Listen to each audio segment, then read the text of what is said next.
And we will never give up, we will never surrender. No surrender for us. It's not just a slogan, it's a way of life. It's right down to the core of our bones.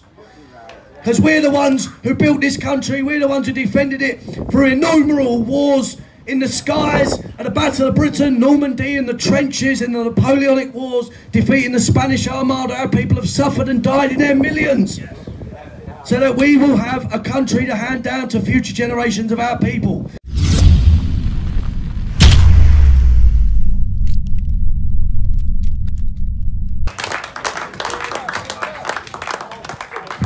Thank you everyone, thank you for travelling to be with us today. What a great protest we had earlier today. Typical response from the Islamists who run Didsbury Mosque. What a rotten establishment that is. As we know, terrorists, imams calling for jihad, that place needs closing down immediately.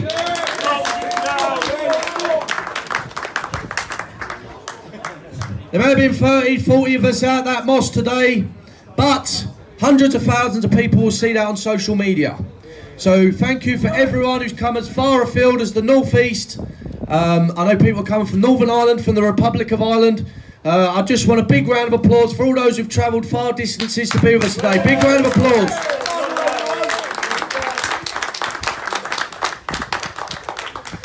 I want to talk mainly about the suffering that myself and our Deputy Leader Jada Franson we've endured over the last few years. And you can everyone settle down back? Settle down up the back, please. Thank you. Settle down. Right. So as you know, the people who lead movements like ours that go against the grain, that pop our heads above the parapets, that speak the truth bravely against the establishment, the leaders of groups like ours face persecution, demonisation, vilification from the state, from the media, and so on and so forth. Because as far as they're concerned, you put enough pressure on any human being, they'll crack, they'll fold, they'll surrender. I've been to prison twice. The first time for confronting a hate preacher, imam, in Cardiff, who said to his worshippers, all caught on tape, all recorded, he said that it's okay for Muslims to keep sex slaves because Muhammad did.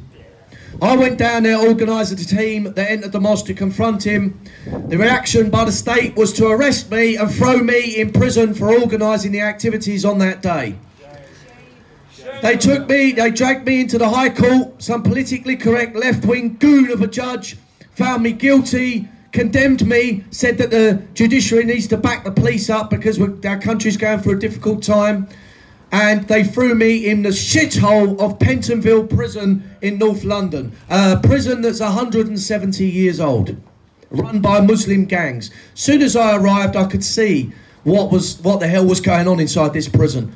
I think at least 50% of the inmates were Islamic, and the rest were gang members. And obviously, you can imagine me walking through the front desk, getting ready literally for battle.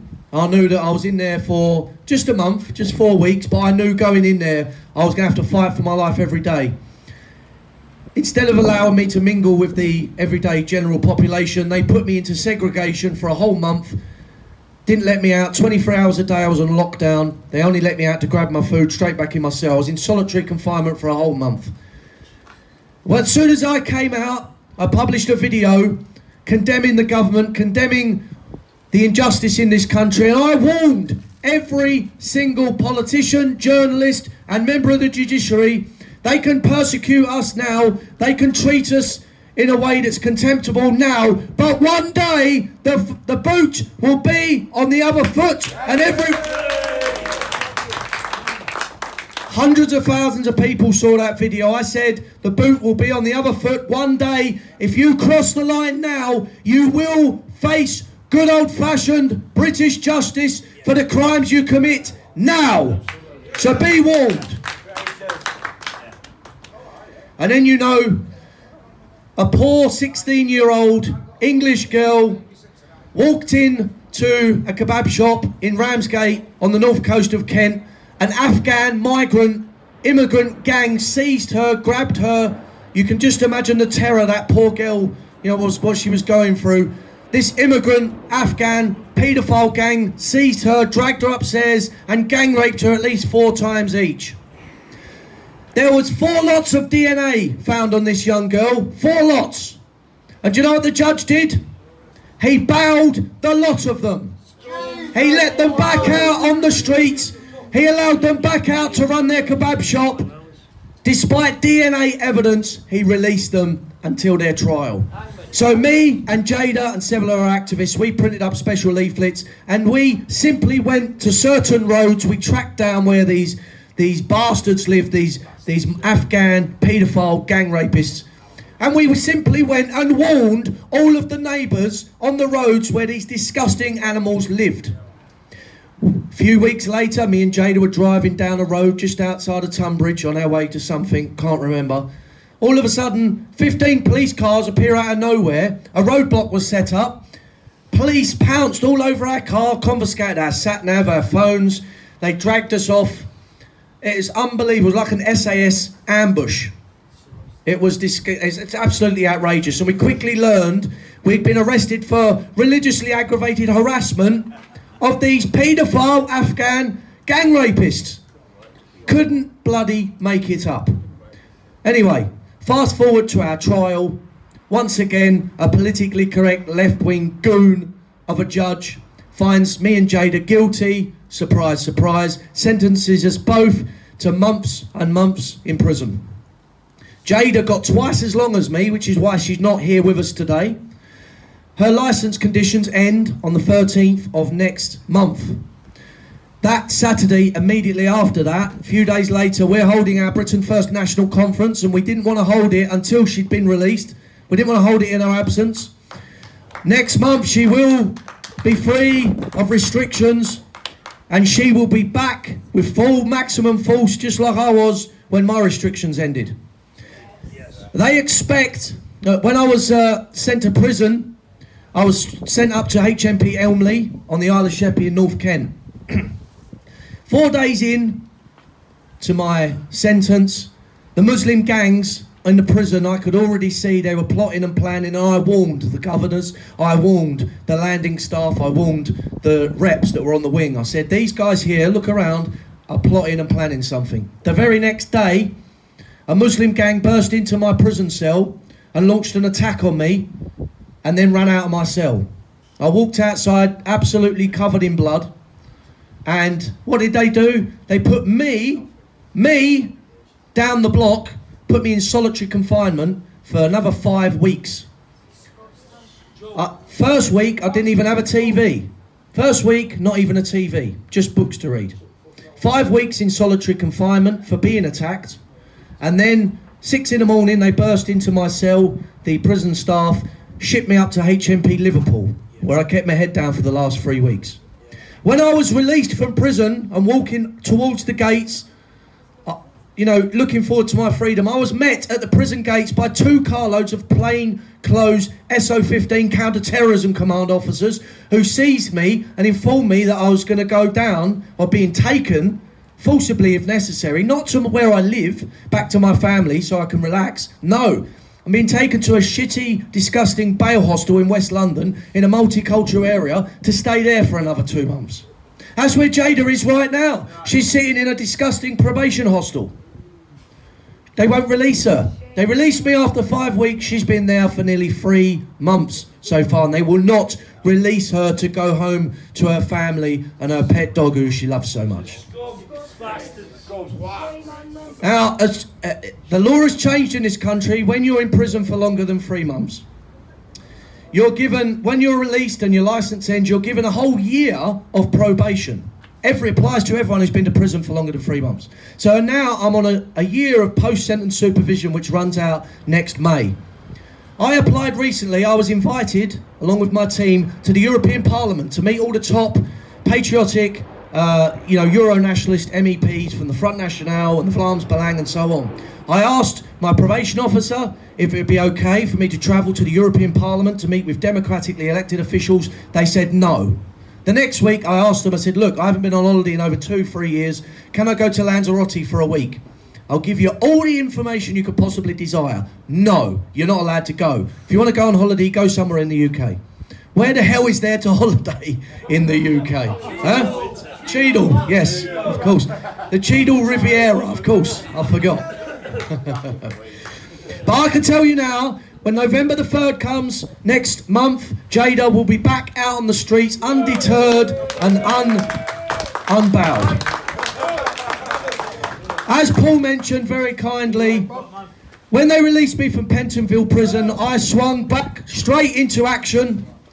When they released me from prison this time, I swung immediately back into action, because I am not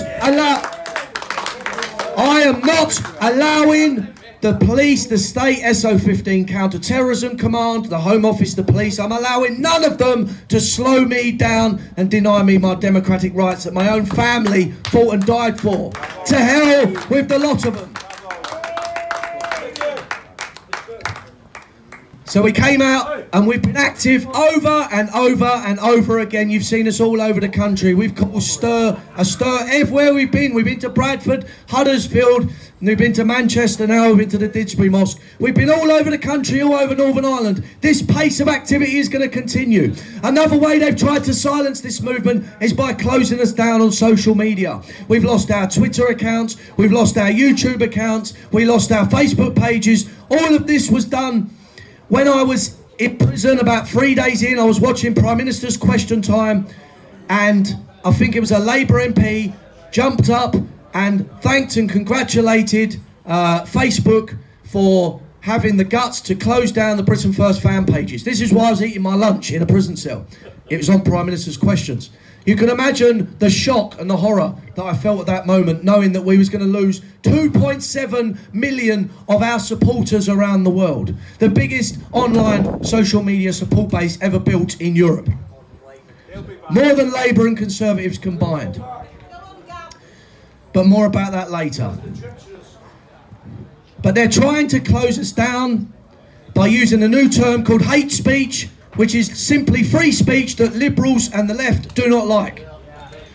If you condemn, if you oppose immigration, if you oppose radical Islam, if you oppose political correctness, then you will be labelled hate speech and the social networks will close you down. How many people do you know have been closed down on YouTube, on Twitter, on Facebook? A month later, we're raising funds from our supporters. Boom! The paperwork's gone in. The Northern Ireland Belfast High Court. We are suing Facebook for political discrimination. This is not just a battle for Britain First. It's a battle for everyone who is opposing the policies that are destroying the Western world. Because once we break that dam, we could have literally by next February an injunction ordering Facebook to reinstate all of our pages. Can you imagine the knock-on effect for other people? I know For Britain, they've lost their Twitter page. I know Liam Tufts has lost his Facebook page, 1.5 million people. InfoWars has been taken down. Once they see Britain First leading the way, getting an injunction against Facebook in Northern Ireland, hopefully the dam will break, everyone will follow suit, and we can teach these social networks a lesson that we will not be silenced. And of course, no one on the left of politics has been shut down.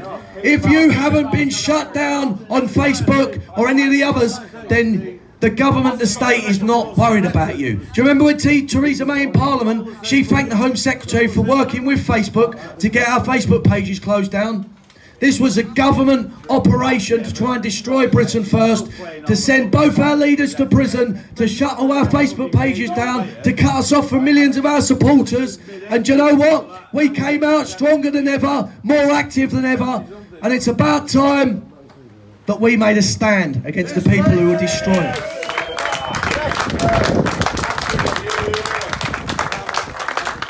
Don't try and tell me that there wasn't government involvement. Theresa May gave it away by saying she thanks the Home Secretary for working with Facebook to close Britain First down. Why was I met at the gates of HMP Liverpool by 2 carloads of SO15 counter-terrorism command officers? This was a concerted effort to destroy Britain First before we got too big to handle, too big to manage by the establishment. Because they fear Britain First. They fear the rise, what we've achieved in just 5 years, millions of supporters around the world. They fear us, and that's why they're targeting us. That's why Jada is not here. That's why we faced injunctions, arrests. That's why we faced prison. That's why everything's been closed down. We've had payment systems closed down. The level of stress and persecution, everything being closed down, is horrendous. It's been going on for years now. It's an absolute miracle that this movement is still functioning and operational. But their plan is to grind us down. Their plan is to force us to give up, to surrender, to buckle under the pressure. Well, can I ask you now, has it worked so far? Because people like us and myself and Jada, we don't have breaking points. The more they throw us, the more we throw back. We've never been so active, had so much support during the, in our entire history than we have right now. Because we've been all over the country, you've seen it. It's been an electrifying reboot of our movement. We've been active 2-3 times a week for months on end now. I knew another announcement. We've got news from Belfast yesterday, on Friday, from our solicitors. The trial date for me and Jada for hate speech in Belfast has finally been set for January the 14th and the 15th. Paul Rimmer, I know you're up for hate speech as well. And John Banks, where's he? He's up for hate speech. Right. So there's about 4 or 5 of us that were arrested after criticising Islam and condemning terrorism in Belfast.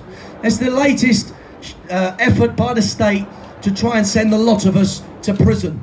But they can send me to prison 100,000 times. I will simply come out of prison and start again. Every time they send me to prison, and Jada to prison, or anyone else, it just makes us more determined that we are fighting a corrupt, rotten, anti-British establishment that needs opposing to our last drop of blood. And we will never give up, we will never surrender. No surrender for us. It's not just a slogan, it's a way of life. It's right down to the core of our bones. Because we're the ones who built this country, we're the ones who defended it through innumerable wars in the skies, at the Battle of Britain, Normandy, in the trenches, in the Napoleonic Wars, defeating the Spanish Armada. Our people have suffered and died in their millions, so that we will have a country to hand down to future generations of our people. And it's about time that our people rediscovered their British Churchillian backbone. This is what Britain First is about. We are not just an ordinary political party like the Lib Dems or the SNP. We're a movement, we're a spiritual revival. We're an attempt to bring back the old-fashioned values that made this country great.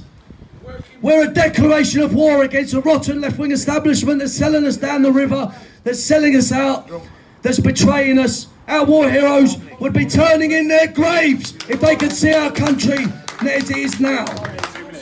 Because if you go to London, you go to Luton, you go to Birmingham, that is not the country that our war heroes fought for. And by God, we will save our country. We will take our country back.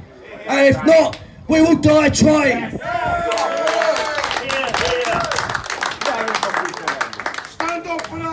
Whether it's Monty, whether it's Churchill, whether it's the Tommies, whether it's the Spitfire and Hurricane pilots, looking down on us right now, urging us to stand up and be proud and to emulate their example.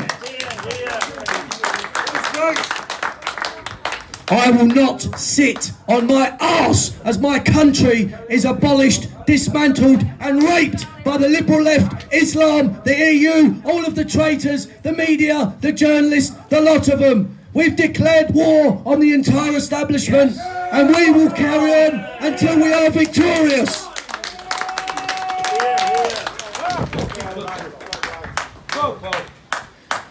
So thank you for coming today.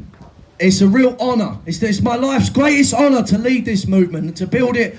And although I suffer greatly as leader of this movement, and I've seen real horrors and the stress, you wouldn't believe it. It's unbelievable. But I can only say to you, I'm not interested in money or career or reward. I'm only interested in serving the children of our country so that they have a future in our great, great country. So if you love your country, if you want to do something for your country, if you want to take action, if you want to get active on the streets, then now is the time to join Britain First. Stop waiting, take the plunge. Now's the time. Let's take our country back.